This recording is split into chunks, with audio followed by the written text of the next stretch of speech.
muito bem-vindas a mais um Rosadas Cash. Hoje a gente vai falar sobre como fazer dinheiro no supermercado. Então vamos falar sobre despesa, financeiro, comercial. Vamos dar aqui um bate-bola para mostrar para vocês como vocês geram dinheiro dentro da tua loja.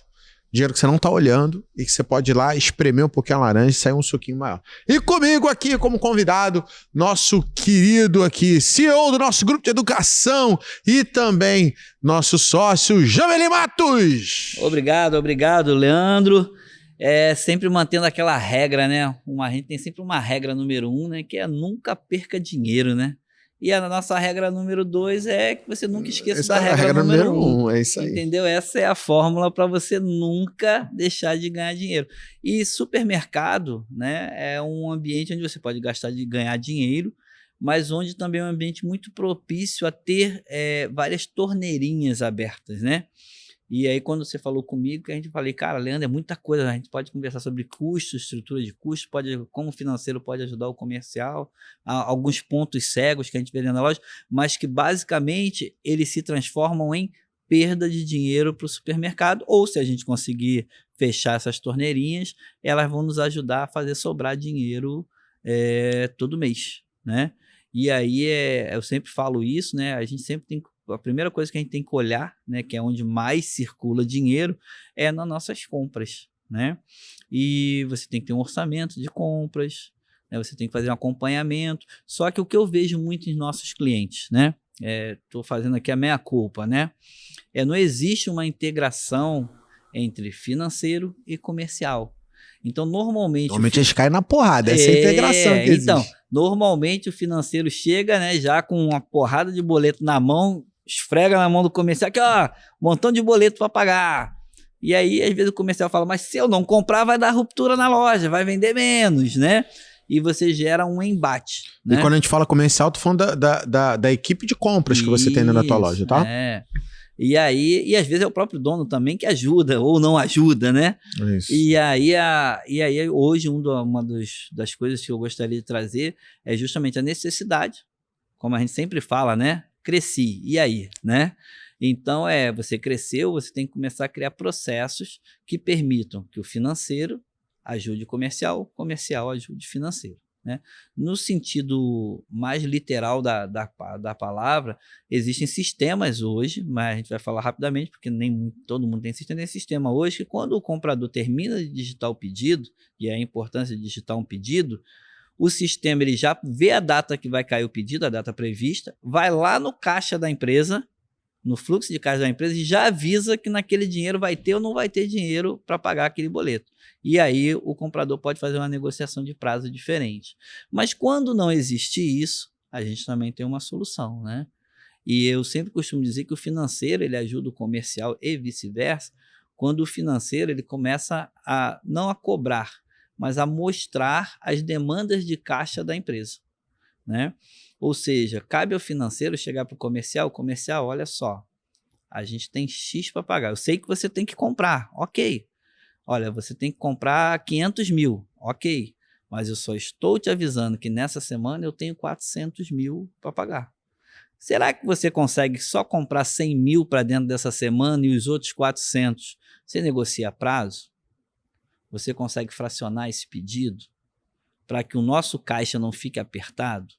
Né? Então, eu sempre costumo dizer que toda empresa tem que ter uma rotina de bom dia. Né? E o bom dia do financeiro para o comercial é justamente ele mostrar esse contas a pagar de forma consolidada, sintética, não precisa ser nada muito detalhado. Ó, semana 1 a gente tem tanto para pagar, semana 2 a gente tem tanto para pagar, semana 3 a gente tem tanto para pagar. Isso vai sendo atualizado diariamente e isso vira uma ferramenta para o comprador. Na hora que ele senta na frente do vendedor para fazer o pedido, ele faz o pedido. Cara, quando chega? Chega daqui a 3 dias. Ele tem ali a previsão da semana dele. Então, daqui a 3 dias é a semana 3. Cara, tá apertado para mim. Você consegue mais uma semaninha aí para mim? E o que você faz? Você consegue mais uma semana para sua loja, não só vender o produto daquele fornecedor, mas como vender todos os demais produtos que existem dentro da loja. Ou seja, você faz o teu caixa respirar, né? Então, eu bato muito nessa tecla. Então, o comercial ele tem que entender a necessidade de caixa da empresa, então ele tem que tentar ajudar. E, ao mesmo tempo, o financeiro ele tem que entender a necessidade do comercial de comprar. Porque pior do que eu me enrolar também é eu perder a venda. Então, existem momentos, existe até produtos, não é o ideal, mas a gente sabe que existe um índice de ruptura, né?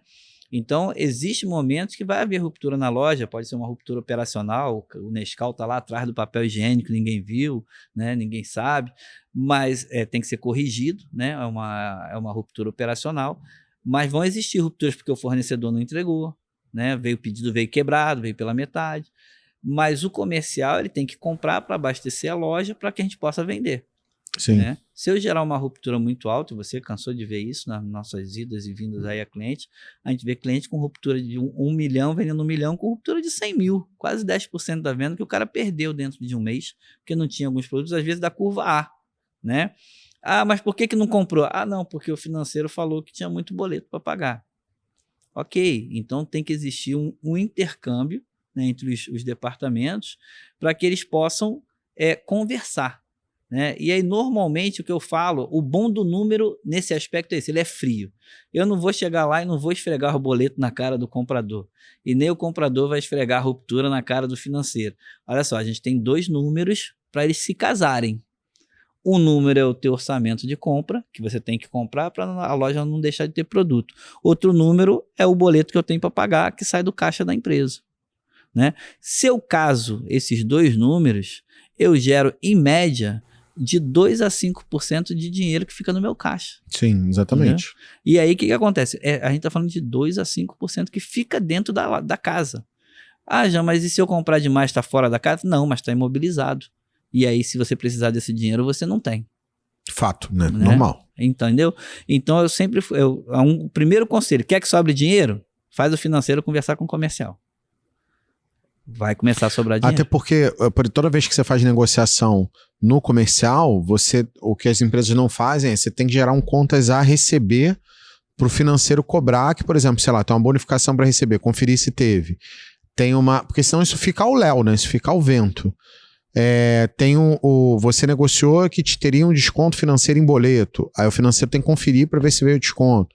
Você negociou que o fornecedor daria para você um selim, né? Para quem não sabe o que é selim, selim é um rebite, é um retorno que o cara vai te pagar em cima do que você compra, né? O sell-out é em cima do que você vende. Aí você tem que mandar relatório de vendas e ele paga em cima da venda. E aí no selim ele paga sobre as compras. Então, a partir do volume de compras que eu compro, ele me dá um percentual ali de retorno que eles, muitas vezes, eu deposito em conta ou desconto financeiro. E aí o financeiro tem que comunicar para guardar. Cara, quantas vezes eu cheguei lá e tinha dinheiro pra caramba para receber e o comercial não cobrou, o financeiro não sabia e não houve essa comunicação e deu cagada. Exatamente. E aí tem aquelas dicas que a gente ensina muito na nossa consultoria comercial, você na sua mentoria lá, você também tem que, um processo tem que ser organizado, né? Troca é um quantos a receber. Então tem que existir uma comunicação.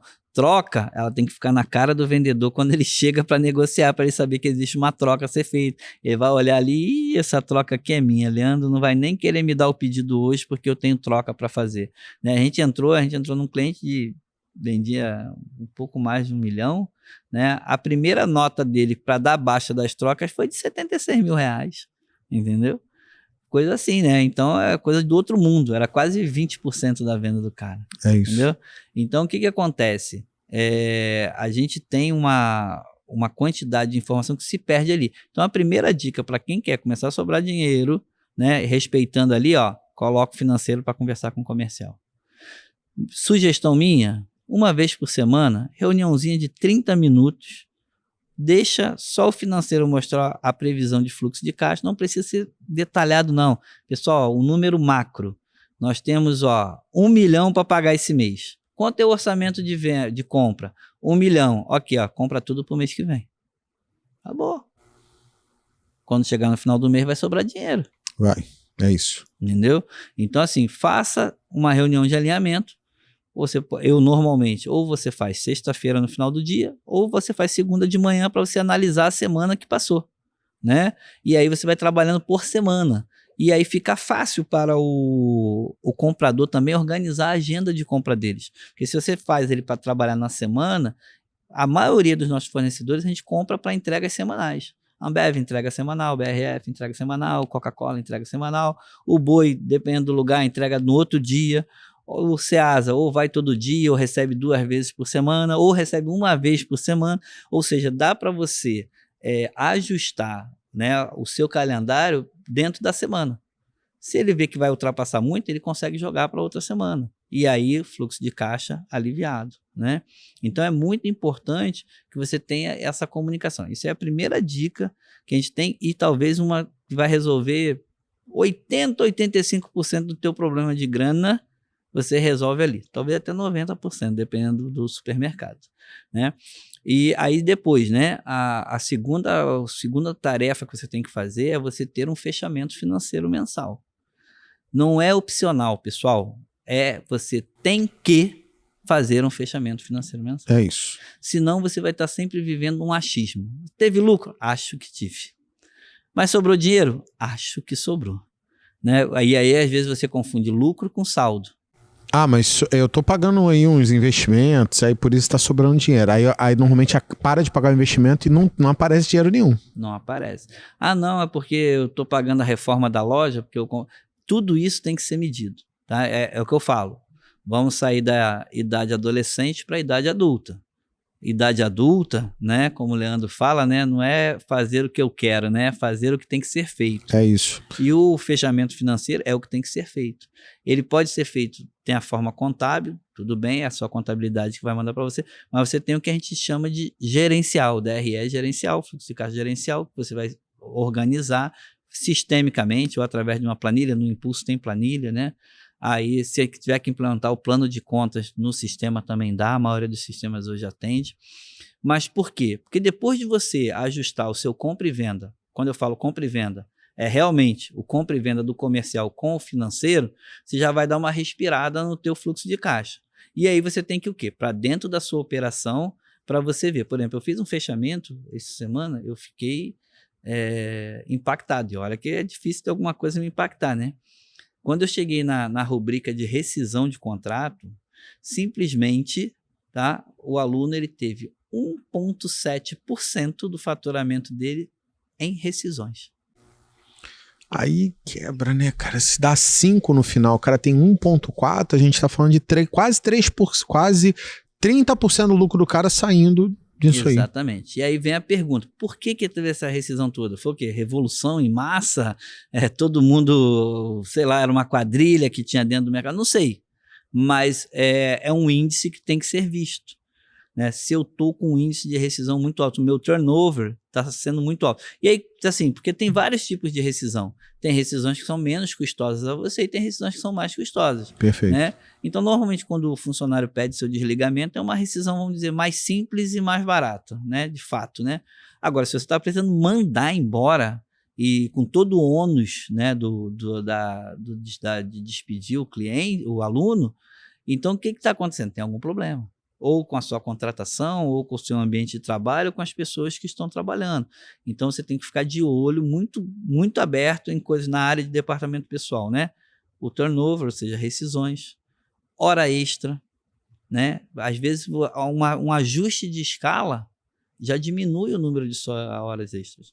Às vezes, até um banco de horas, mas aí tem muitos que alegam, não, mas todos os meus concorrentes pagam hora extra, se eu não pagar, o pessoal vai embora. Ok, então pelo menos ajusta para isso ficar dentro de uma realidade. Por quê? Hoje o custo de mão de obra, o que nós podemos gastar dentro do nosso faturamento, não pode ultrapassar 8%. E se eu estou ultrapassando isso, é a mesma coisa. Ah, não, mas eu tenho um custo operacional baixo. Ok, mas e se o custo operacional subir? Né? Vive desculpinha, né? Como eu gasto... Ah, o meu prédio não paga aluguel e com isso eu diminuo 1 a 1,5% do meu gasto. Ok, mas não é por isso que você pode gastar 9,5% na folha de pagamento. Sim. Entendeu? Você está deixando de ganhar. Então, quando a gente fala que o dinheiro está ali dentro, mas você muitas vezes está perdendo, é isso. Eu já vi, por exemplo, questões em projeto de célula fotovoltaica mal dimensionado. O cara paga 30 mil de mensalidade de prestação da célula voltaica e ainda paga 55 mil de luz residual. Falei, ué, mas como assim? Você está pagando 2,5%, 3% do seu faturamento em energia elétrica, se eu juntar o financiamento com o resíduo. Ah, não, mas é que quando foi feito não tinha câmara frigorífica. E entra em podcasts anteriores que a gente falou de planejamento. Se o cara sabia que ia fazer mais uma câmara frigorífica, ele tinha que dimensionar o sistema dele para isso. Mesmo que ele só colocasse as placas depois que tivesse a câmara frigorífica, né? Isso. Então, existe uma série de coisas operacionais que você tem que ficar de olho. Uma coisa que você bate muito, material de consumo, insumo, embalagem, né? Normalmente isso estoura. E estoura e ninguém tá olhando. É porque o problema por exemplo, da sacola, né? O cara compra sacola para 3 meses. Aí ele olha, só daqui a 3 meses que ele vai olhar isso daí. E aí vai consumindo, ele não tá olhando o consumo. Porque se ele comprasse todo mês, ia doer. Aí, então ele compra com 3 meses, ele não vê. E aí, como 3 meses é um prazo pra gente longo, ele acaba não olhando essa despesa. E normalmente é uma despesa que come muito dinheiro dele, hein? Sim. E aí ele não gera... E é por falta mais de controle que qualquer outra coisa. E aí é o que a gente fala, que nem a gente ensina no Impulso, né? Existem processos que podem diminuir o uso, né?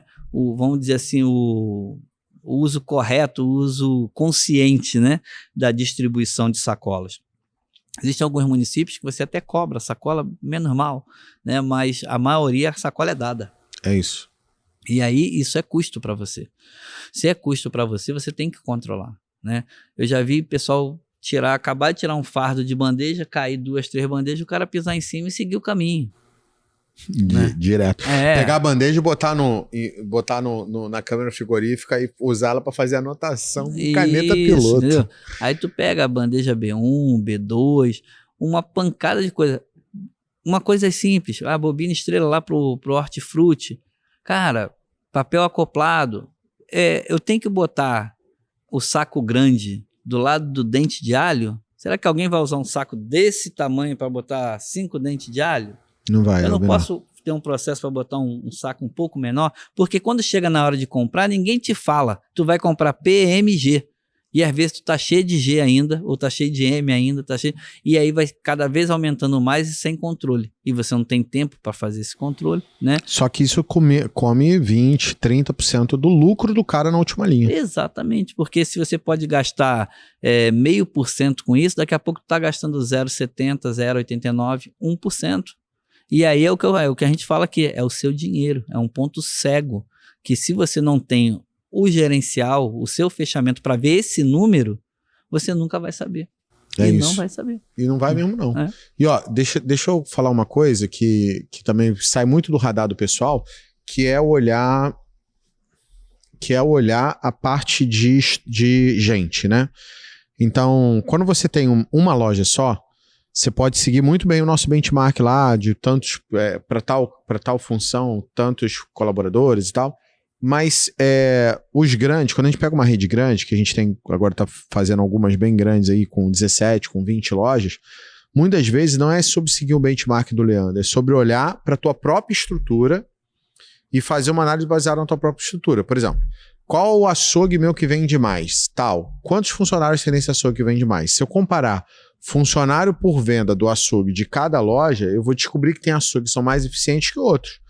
E aí eu vou lá entender o que está acontecendo. Por que esse aqui roda com menos gente e esse aqui roda com mais gente? Cara, já aconteceu loja, Jean, que eu cheguei para olhar, e a loja vendia, numa loja vendia 700 mil reais de açougue, 700 mil, e tinha lá 8 açougueiros, e uma outra loja que vendia 450 mil e tinha 8 açougueiros. Falei assim, por que eu rodo uma loja com 700 com 8 e essa outra loja vende 500 e está rodando com 8? Isso não faz sentido nenhum. O que eu tenho que fazer é ajustar a loja de 500 mil para menos gente e a loja de 700 mil é mais eficiente. E aí, se eu fizer olhar isso, aí beleza, eu olho para o açougue. Agora eu vou olhar a operadora de caixa, mesma coisa. Essa loja aqui fatura 1 milhão, tem 6 operadoras de caixa. Essa outra loja aqui fatura 1,5 milhão e tem 7 operadoras de caixa. Falei, então, como assim? Então, se eu tenho uma loja que fatura 1,5 milhão e tem 7, eu tenho uma que fatura 8, será que eu não consigo trabalhar com menos operação? E eu não estou falando, muitas vezes, para você, bem que 7 para 1,5 milhão é até pouca operadora, mas o que eu estou dizendo você não precisa olhar o benchmark do Leandro. Se você já é grande, você tem que olhar você com você mesmo. Assim, dentro da minha gestão, qual é a melhor operação que eu tenho? Nessa loja eu tenho 8 corredores, tenho 8 repositores. Nessa outra loja eu tenho 10 corredores, tenho 10 repositores. Mas eu tenho uma outra loja que tem 4 corredores e tem 8 repositores. Por que eu tenho 8 repositores numa loja que tem 10? Aí você vai olhar por faturamento, aí olhar por estrutura de loja. Você tem que analisar. E aí quando você vai ver que você se vence. Você tem lojas eficientes, loja não eficiente. Quando você começa a olhar, você fala assim, pô, aqui tem gente demais, aqui tem gente de menos. Vamos realocar, ou vamos demitir, ou vamos tirar os piores. E aí a lógica sempre é a seguinte, vamos diminuir a equipe. Show de bola. E aí o raciocínio é simples. Quem é meus 20 melhores, 20% melhores? Quem é meus 20% piores? Quem é o pessoal do meio do caminho? Os 60 medianos. Então, se eu separei os 20% melhores, separar os 20% piores, eu tenho o mediano aqui, que são os 60%. Só que os 20% melhores eu tenho que promover, exaltar e tal. Os 20% piores é o que entra para a lista se eu tiver que substituir quem eu vou substituir. E você pode fazer essa análise para tudo que você vai fazer. Mas, assim, normalmente quando tem gente demais, em 80% das lojas que eu analisei e fiz essa análise de despesa bem profunda, olhando linha por linha e olhando... e aí quando a gente faz, por exemplo, para funcionário, eu peço a folha de pagamento global, peço a lista de funcionário por função por cada loja, montamos o organograma e fazemos análise comparativa de loja por loja. Quanto fatura versus quanto fatura naquele setor, quantos funcionários tem. E aí você começa a achar essas discrepâncias loucas. E aí o que você vai fazer é começar a ajustar a equipe. Pô, teve uma loja de um Black Belt nosso que eu me lembro, a gente chegou já é um cara que fatura mais de 10 milhões, fatura acho que 12, sei lá, 13 milhões, e a gente chegou a demitir 48 pessoas. Quando a gente analisou. E assim, eu não olhei benchmark, não, eu só comecei a fazer pergunta. Começa a fazer pergunta. Calma aí. Por que essa loja fatura X tem tanto e essa loja fatura 30% X menos e tem a mesma quantidade de funcionários? Opa, será que tem alguma coisa errada? Esse aqui consegue rodar com menos, cumprindo os horários de trabalho? Consegue. Então, meu filho, vamos cortar aqui. Aí vamos tirar ali. Quando olhou, deu 48 pessoas a menos. Gente, é muito dinheiro. 40 pessoas a mais, salário mais encargo, a gente tá falando de quase 200 mil reais. É muito dinheiro por ano, dá 2,4 milhões de dinheiro pra cacete. E custa igual unha, né? Se você não cortar, cresce. Então, a minha recomendação, inclusive o Jean fala muito sobre isso, a cada 3 meses, pelo menos, você tem que parar e rever custo, despesa. 3 meses, você tem que olhar, trimestre, vou rever as despesas aqui, deixa eu olhar, e aí é uma análise que o dono tem que fazer também. Olhar linha a linha e ver assim, onde eu posso cortar, onde está ineficiente. Fazer comparação, a gente chama de matriz de despesa, porque você começa a fazer comparação por função, por segmento, por estrutura de loja, eu faço para os funcionários. Por que eu falei logo dos funcionários? Porque se a sua despesa total fica ali em 18%, os funcionários dão 8%, 9%. Pô, tá falando de metade da despesa é colaborador. E assim, loja pequenininha dá menos de 8%. Loja ali que fatura 1 a 3 milhões, dá 8. 3, na verdade, de 1 a 10 milhões. Quando você começa a chegar próximo dos 10 milhões, a sua despesa de gente vai para uns 10. Porque você começa a ter estrutura de retaguarda, a estrutura de retaguarda vai representar ali 1% da tua venda. E depois você vai fazendo esse processo para poder ver. Agora, Jean, beleza. Falei sobre estrutura de pessoal. Você tinha falado sobre a parte de embalagens, filme e tal. Qual seria outras despesas que fica no ponto cego do cara que ele tem que parar para olhar, porque ele tem dinheiro, porque o dinheiro tá ali. Se você cortar, gente, no mês seguinte já começou a sobrar dinheiro na tua conta. Então, qual outra despesa, na sua visão, que o cara poderia cortar que daria resultado também? Rápido, assim, quick wins, ganho rápido. Uma coisa que a gente vê muito acontecer, que são despesas que estão ali, digamos, escondidas, né?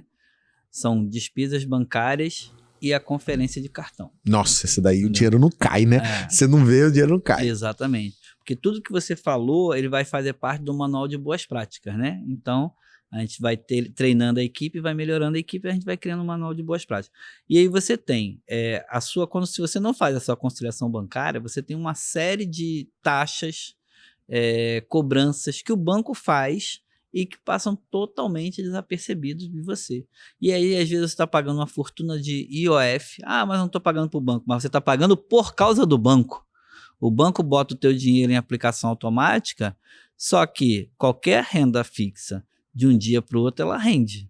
Mas, em compensação, até completar 30 dias, você paga até 8% de IOF. Ele é regressivo.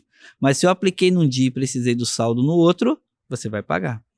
E o banco está te cobrando alguma taxa de administração por isso? Se tá, às vezes você, por incrível que pareça, você pode perder dinheiro. É né? isso. Você tem lá, ele te cobra uma cesta de serviço. Essa cesta de serviço, ela é negociável. Eu já vi cestas de serviço de 700 conto. E o cara com 7 lojas. Pagando 700 conto em cada conta.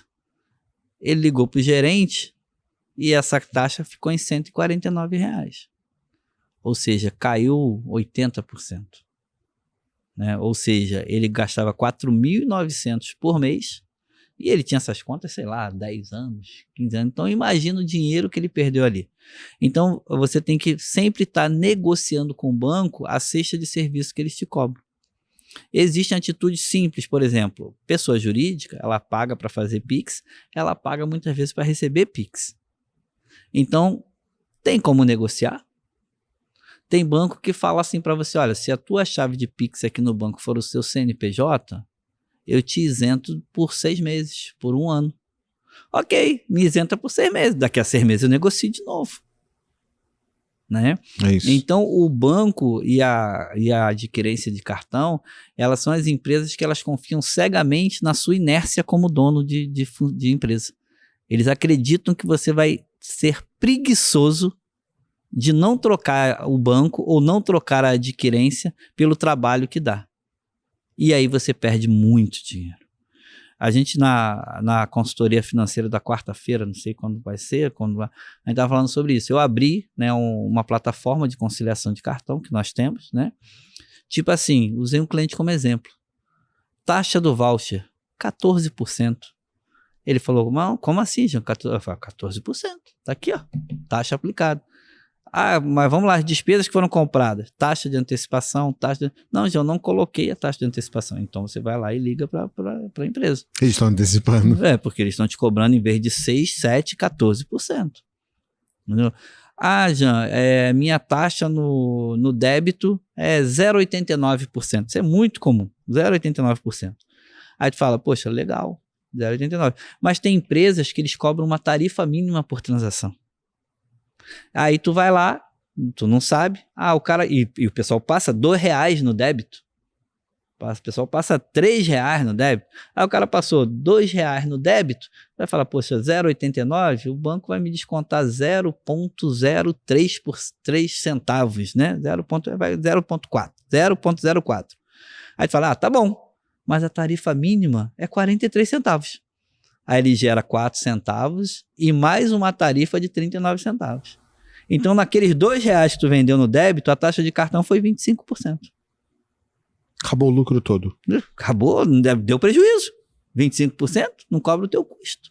Não vai cobrar um imposto. Mas isso é negociável, porque o cara não negociou bem isso. Mas se ele não olhar, vai acontecer. Quantos POS, quantos PIN-PADs eu tenho? 8. Olha, legal, na nossa negociação eu estou te isentando disso.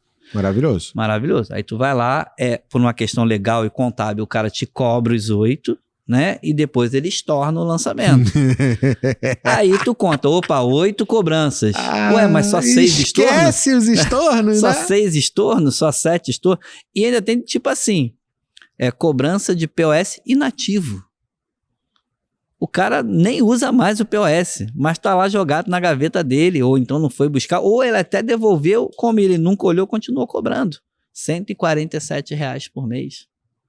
Ou seja, são pequenas despesas. E como isso não tá necessariamente na conta bancária, tá lá, o cara tem que tirar o extrato do cartão para ver, ou ter algum conciliador automático para poder pegar essas coisas. Exatamente. Passa batidão. Porque normalmente... Fala aí, você que tá assistindo, não passa batido? Diz aí se você tá olhando isso que a gente falou. Vou contar uma história.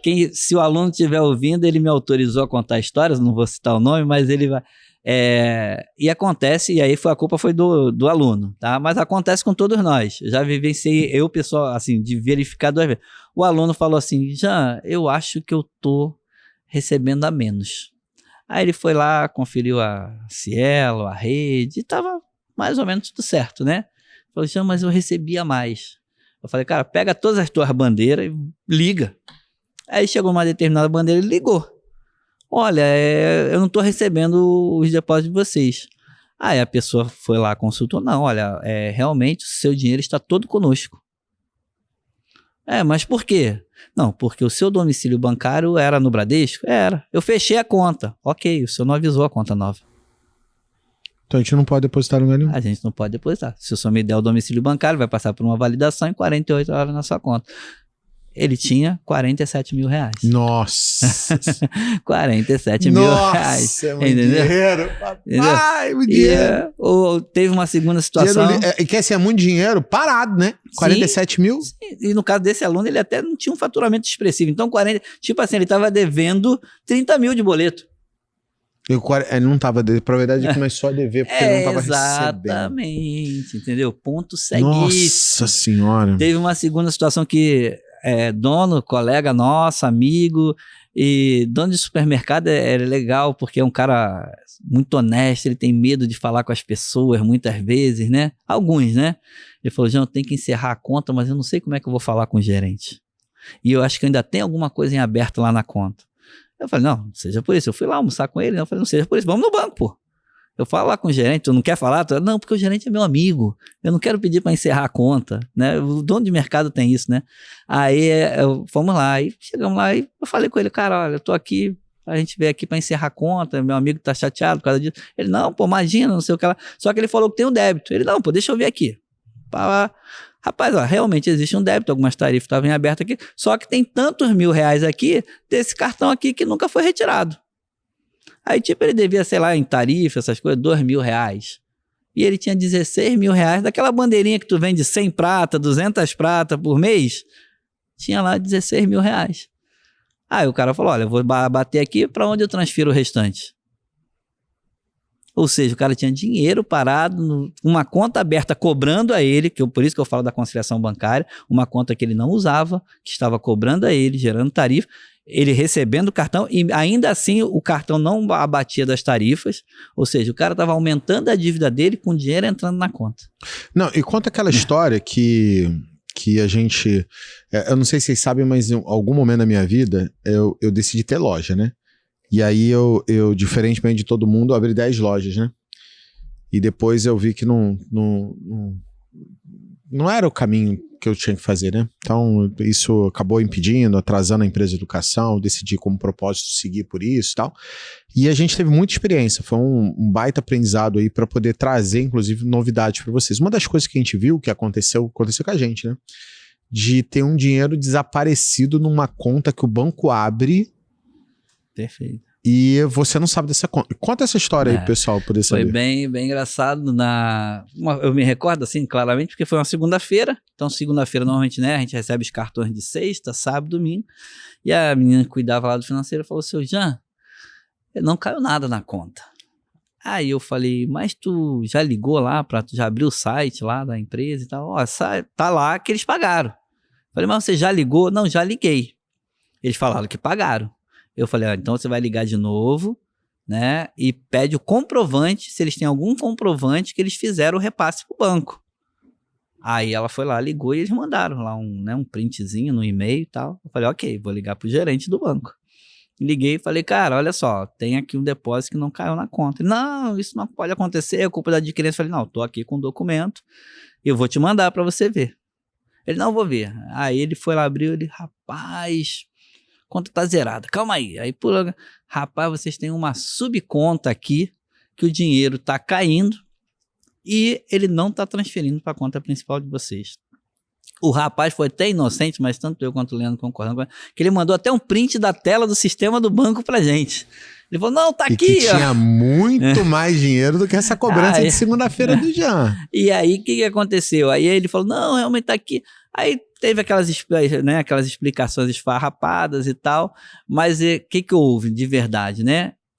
O banco abriu uma subconta, nossos cartões caíam ali e dali é para a conta principal. E isso é uma operação muito comum quando você faz um empréstimo. Não foi o nosso caso, a gente não tinha nenhum tipo de empréstimo com garantia em cartões, mas normalmente os bancos, quando fazem algum empréstimo para vocês com garantia de cartões, eles fazem isso. Eles abrem uma conta de movimentação, uma conta movimento, que eles chamam, né? Para segurar o cartão. O cartão cai ali e dali ele é transferido. Então, é muito comum.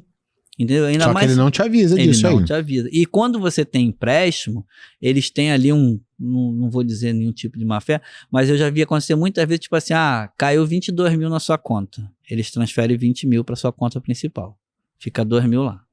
Aí quando bate o empréstimo, eles abatem daquilo ali. Beleza. Agora outros deixam aquilo ali e abatem da sua conta principal. Então teve um colega nosso que ele teve 82 mil retido numa conta. E aí quando ele reclamou, não, isso é para garantir o empréstimo. Aí ele falou, onde está escrito isso? Quando foi feito isso? Quando me comunicaram disso? Mas é assim. Não, vocês primeiro me notificam e depois foi. Ou seja, de manhã ele reclamou, à tarde os 82 mil estavam na conta dele e nunca mais aconteceu isso. Né? Então, assim, é uma característica, a não ser que esteja em contrato, tem bancos que colocam, olha, nós vamos reter 3% das suas vendas. Mas o que a gente falou quero ter acesso, a conta tá no meu nome, eu quero ter acesso a essa conta. Exatamente. E aí até deram acesso, né? Deram, não, aí acabou, mas também nunca mais aconteceu. O que eu percebo, Leandro, e que eu falo muito para os nossos alunos é o seguinte, conciliação de cartão. Parece milagre, para quem acredita em milagre, né? Você começa a conciliar, os erros começam a diminuir. Vai sobrar dinheiro, começa a aparecer dinheiro na conta. Entendeu? Os seus débitos diminuem, entendeu? Mas, por exemplo, a gente teve um aluno, a venda de cartão dele, se eu não me engano, bateu em torno de 1.100.000. Foi 1.100.000? Acho que foi 1.100.000. Quando a gente foi ver os débitos que aconteceram, os débitos, não é a taxa administrativa combinada estava lá de acordo.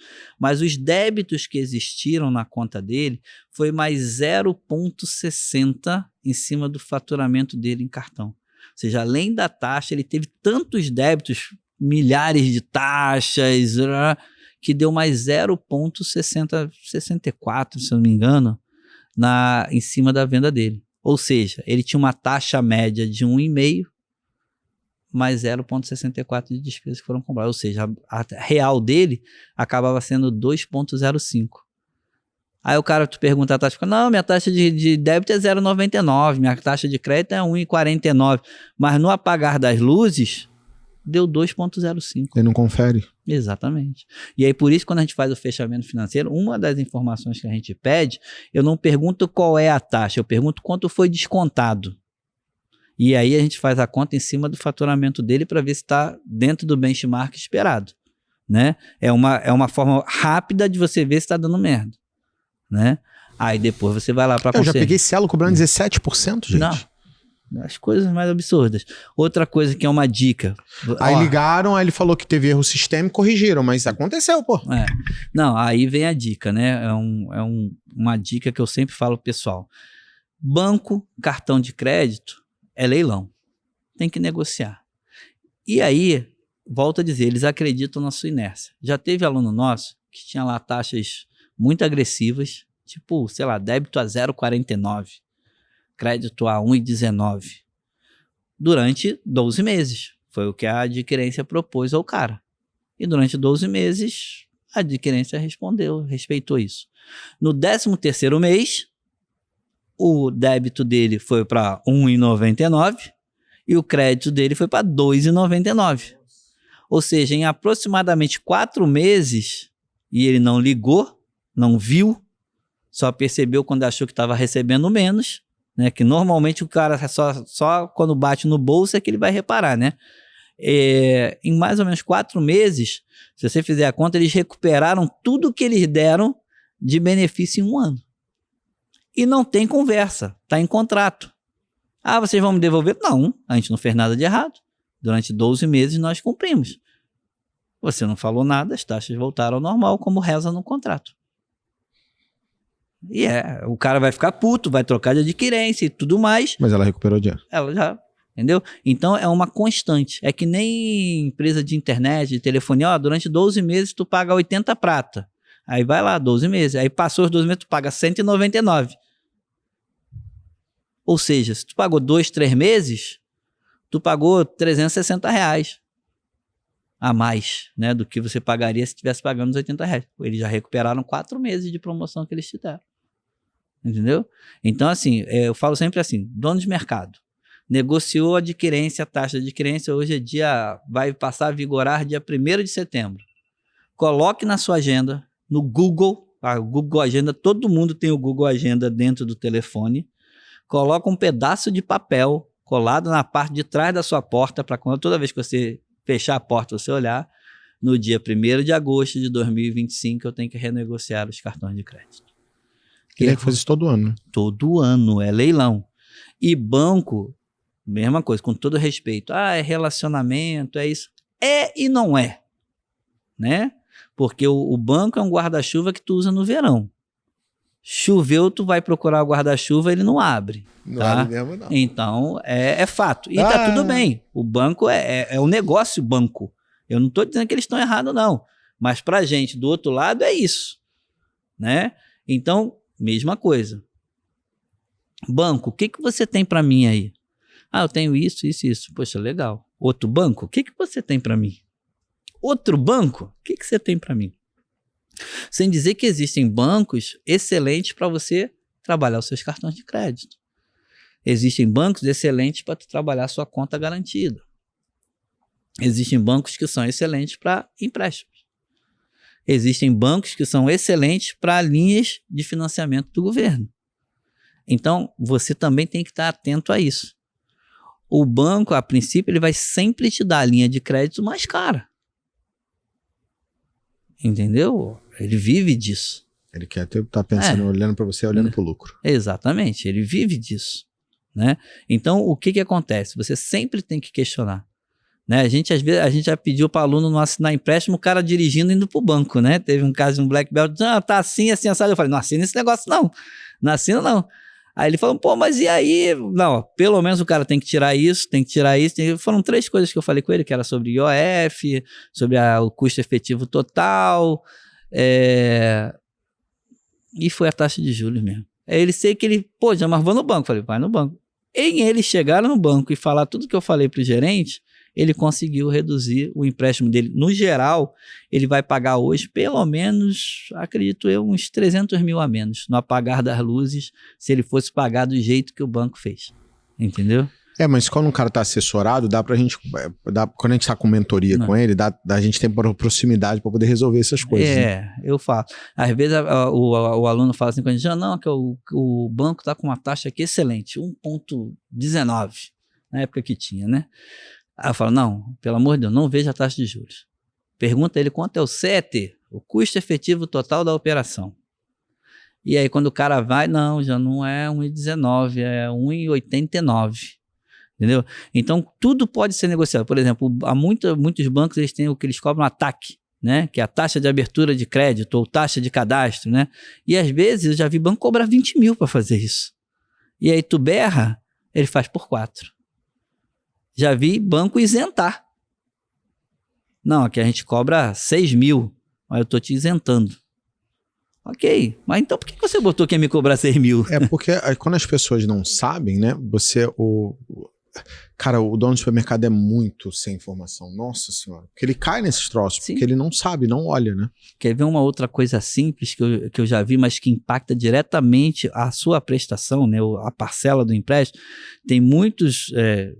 pessoas que quando elas vão te oferecer o crédito, ela vai falar, olha só, tem IOF, mas eu vou botar o IOF no empréstimo, e aí fica nas parcelas. Só que o IOF, dependendo da operação, ele vai ser de 4 a 8% do valor, ou seja, você está aumentando a sua dívida de 4 a 8%. E eu falo assim pro cara, não, manda tirar o IOF do empréstimo, cobra. Você vai, em vez de 1 milhão, você vai receber 966 mil. Mas a tua prestação vai cair em pelo menos de R$ 1.500 a R$ 2.000 por mês. Ou seja, em 10 meses você recupera o IOF que você pediu para descontar. E o empréstimo é de 60. Então tu vai economizar em 50 prestações R$ 2.000. Cara, que doido. Ninguém faz isso. Ninguém faz isso. Entendeu? E quando eu peço, eu falo, cara, não deixa acontecer. Porque eu já vi diferença absurda. R$ 77 mil. Entendeu? E a pessoa paga. Se for empréstimo de curto prazo, então, a pessoa paga. Entendeu? Então, são coisas que você tem que orientar. Entendeu? Vocês viram como coisas simples que a gente está fazendo pode fazer com que você reduza e gere dinheiro rápido para o negócio?